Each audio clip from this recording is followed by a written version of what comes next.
I was born to preach the gospel. I was born to preach the gospel. I was born to preach the gospel. And I sure do love my job. Yeah. I was born to preach the gospel. I was born to preach the gospel. I'm born to preach the gospel. And I sure do love my job. Yeah. Yes, I really love my job. I'm a disciple that makes disciples that makes disciples. Oh, I'm a disciple that makes disciples that makes disciples. I'm a disciple that makes disciples that makes disciples. Yes, I'm a disciple that makes disciples that makes disciples. I'm a disciple that makes disciples that makes disciples. I'm a disciple that makes disciples that makes disciples. Get firmly rooted. So let's get firmly rooted. Let's get firmly rooted. So let's get firmly rooted. Oh, I'm a disciple that makes disciples that makes disciples. I'm a disciple that makes disciples that makes disciples. I'm a disciple that makes disciples that makes disciples. Let's get firmly rooted. Firmly rooted. Let's get firmly rooted.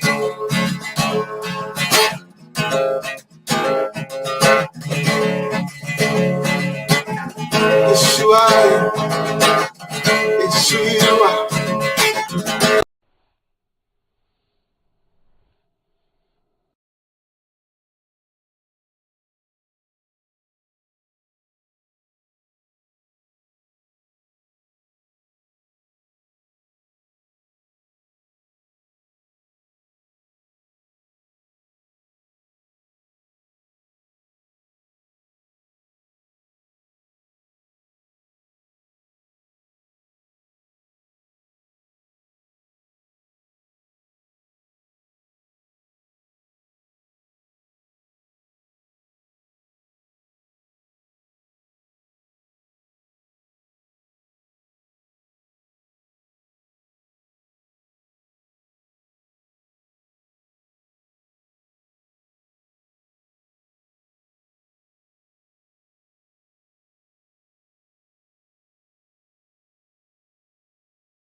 What's that? You're live now.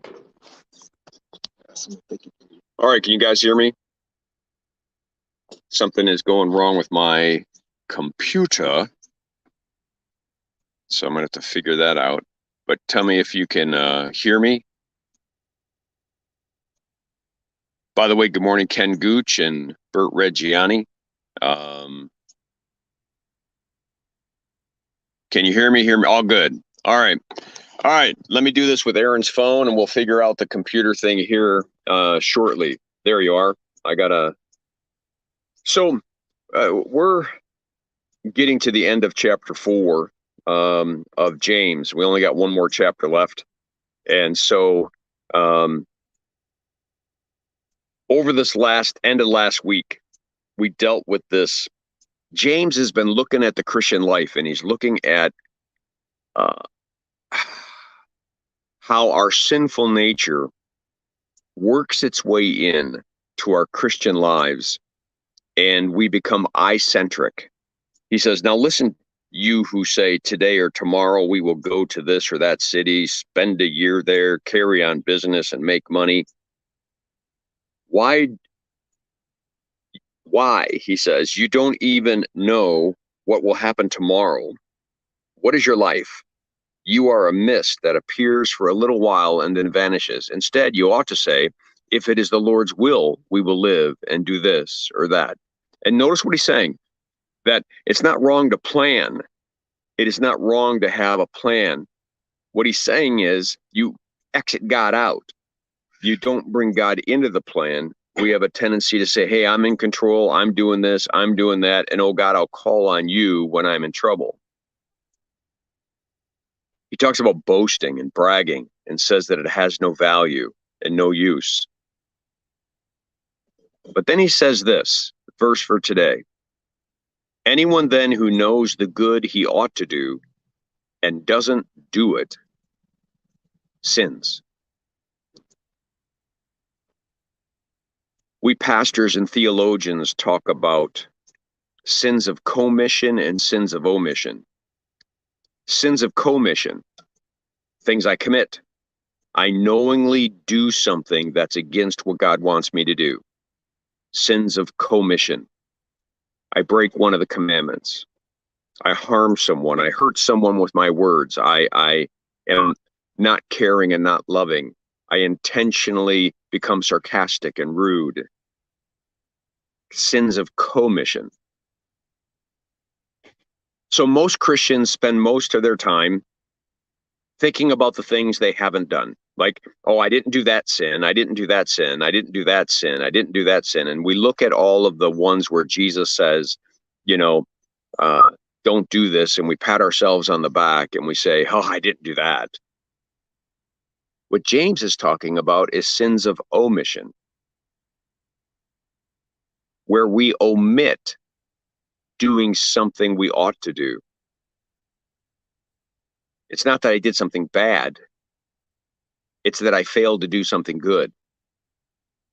I didn't love my neighbor. I didn't take care of that poor person who needed some support. I didn't take care of that widow or orphan that needed help. Sins of omission. As we grow in our Christian faith, gentlemen, this is the area that we have to begin to look at. It's the layer of maturity and growing up in our discipleship. That I'm not just trying to check boxes of things I didn't commit, but I'm also making sure that I'm doing the things that I ought to do. That I'm not omitting them. They're harder to find. It takes introspection. It takes living your life and looking back even in a singular day and say, I missed an opportunity there. I should have responded to that person. I should have reached out to that person. I failed to do something that I ought to do. And he says that's sin too. Why? Because sin is love breaking. We're supposed to love our God with our whole heart, whole mind, whole soul, love our neighbor as ourselves. As soon as we become I-centric, we love ourselves, we begin to do bad things because love breaks. Or we begin to fail to do things we ought to do for the same reason. Love broke. So maybe reflect on this weekend, just this last weekend. Where were the sins of commission, things I did wrong because love broke? And where were my sins of omission, things I ought to have done and could have done but didn't? You got it? There. That is where, if we begin to work on that, build accountability relationship, iron sharpens iron, gentlemen, we will grow exponentially in our discipleship. All right, that's what I have for you. I hope that this devotion was a blessing to you. Have a great day. Make it a firmly rooted day. And may someone see Jesus in us today. Peace.